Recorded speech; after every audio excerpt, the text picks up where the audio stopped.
Welcome back to the explainer. Look, we've all been there, right? You order a hot, crispy bucketed chicken and you are so ready for it. But then it shows up completely cold, it's missing your favorite sides, or maybe it just doesn't show up at all. It is incredibly frustrating. And honestly, when you actually try to get your money back, it can feel like you're just hitting a brick wall. Well, today we are going to fix exactly that. In this explainer, we're using super clear, high contrast, easy to read slides to make sure this process is fully accessible to absolutely everyone. We're taking the official protocol and turning it into your personal step-by-step roadmap to getting the refund you actually deserve. Okay, let's dive right into this. Because before we even talk about complaining, we really need to talk about protecting yourself. Right now, there is a massive fake courier and refund scam out there, and it's specifically targeting hungry, frustrated customers. Basically, scammers are buying Google ads that show fake KFC helplines. If you call them, they're going to try to take advantage of your delayed order. So listen carefully to this. Genuine KFC staff will never, ever ask you to pay a processing fee to get your own money back. That makes no sense. They will never ask you to share your UPI PIN. And they will absolutely never tell you to download screen sharing apps like AnyDesk or RustDesk to track your delivery. If someone asks for any of these things, just hang up immediately. It's a scam for sure. All right, now that we're safe, let's look at the actual game plan for getting your issue resolved. We're going to climb a 4-level escalation ladder. Level 1 is customer support. Level 2 is internal escalation. Level 3 is administrative mediation. And finally, Level 4 is formal legal action. Now, I know that might sound like a lot of legal jargon, but seriously, don't worry. This step-by-step explainer is designed to be highly accessible and super empowering. We've broken the whole journey down into a really simple roadmap. You aren't just shouting into the void anymore. You are following a structured, proven path.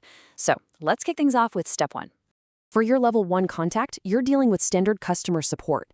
Notice that for the email, you actually want to use the Get Help section right on the KFC India app or their official website, online.kfc.co.in, and select your specific order. But if the automated system is just blocking you, you can call their centralized national helpline. You want to dial 080-4275-4444. There's no central office address for this particular step because it basically handles local store issues. And hey, to make things as easy as possible today, please make sure to check the ComplaintHub Portal URL in the given description. That link will give you the exact email address, phone number, and office address for every single level we're discussing. So let's talk about why this initial action actually builds your case. Level 1 is where KFC tries to resolve standard issues, the missing items, the cold food, and they usually try to do this within 24 to 48 hours. But here is why this step is absolutely crucial, even if they end up saying no. Reaching out at Level 1 generates a ticket reference number in their system. You literally cannot escalate your missing items or refund complaint to the corporate office later on without first securing that Level 1 ticket reference number. It's your hard proof that you tried to resolve it the normal way first. Okay, so if Level 1 totally fails or your refund is unjustly denied, we escalate. Welcome to Level 2, the Corporate Grievance Officer. For Level 2, you have to send a formal written email. The address is grievanceofficer@kfcindia.co.in. Let me spell that out just to be safe. That's grievanceofficer@kfcindia.co.in. Make sure you include your mobile number, your order ID, and of course, that Level 1 ticket reference number we just talked about. Notice there's no phone number for this step. You really need that written paper trail. If you need to send a physical legal notice, the office address is Yum Restaurants, Unit 401 and 402, 4th floor, Worldmark 2, Gurugram, 122001. And as a quick reminder, you don't need to frantically write all this down. Just check the ComplaintHub Portal URL in the given description to instantly access this Level 2 email, phone, and office address.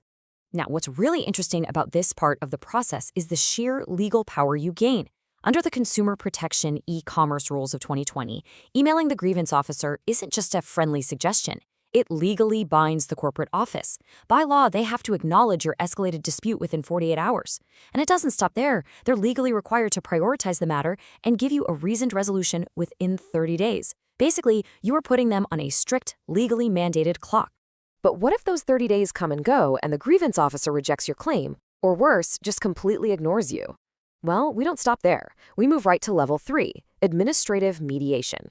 Since India doesn't have a binding e-commerce ombudsman, we go straight to the government. For your digital submission, you'll use the INNRM portal at consumerhelpline.gov.in. Alternatively, you can just call the national toll-free helpline at 1915. The office presiding over all of this is the Ministry of Consumer Affairs. And again, to make Level 3 completely hassle-free, remember to check the ComplaintHub Portal URL in the given description for the email address, phone number, and office address. I cannot stress enough how effective this step can be. The National Consumer Helpline, or NCH, steps in as a powerful mediator. They basically apply government pressure directly on KFC's corporate team to resolve your issue fairly. But I need to add one very important side note here. If your complaint isn't about a missing refund, but is actually about severe food poisoning, contaminated meals, or really bad hygiene at a store, the NCH isn't your primary stop. For serious health and safety issues like that, you have to report it directly to the Food Safety and Standards Authority of India, which is known as the FSSAI. Okay, but let's say you had a massive catering order. They denied a huge refund, and somehow even the government mediators at the NCH couldn't get KFC to comply. You've officially exhausted all your administrative avenues. It's time for the final boss. Level 4, formal litigation. Your Level 4 contacts are going to look a bit different. You'll file your case online at e-jagurti.gov.in. Because this is formal litigation, there isn't a quick customer care number to call. Your physical office address will actually be your appropriate local district commission. And one last time, to save you the headache of Googling on this, just check the ComplaintHub Portal URL in the given description for the exact email address, phone number, and office address for Level 4. I really want to validate your journey if you make it this far. Reaching Level 4 means you're taking a firm stand under the Consumer Protection Act. This is the absolute final legal step.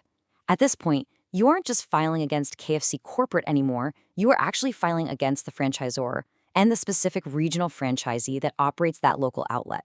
Naturally, this step is usually reserved for those really high-value disputes where mediation has just completely failed. So the crucial point here is understanding exactly how this Level 4 filing process works, because it can actually be a bit confusing. You have to use a consumer court-first approach. Step 1, you absolutely must look up and identify the correct physical consumer commission that actually holds jurisdiction over your area. You have to know which court you are addressing first. Then, step 2, once you've identified that correct physical court, then you can head over to the eJagriti portal to file the paperwork. You do file the case entirely online, but you have to know your physical court destination first. And that brilliantly brings us to our final technical point, the timeline. You don't have forever to drag them to court, unfortunately.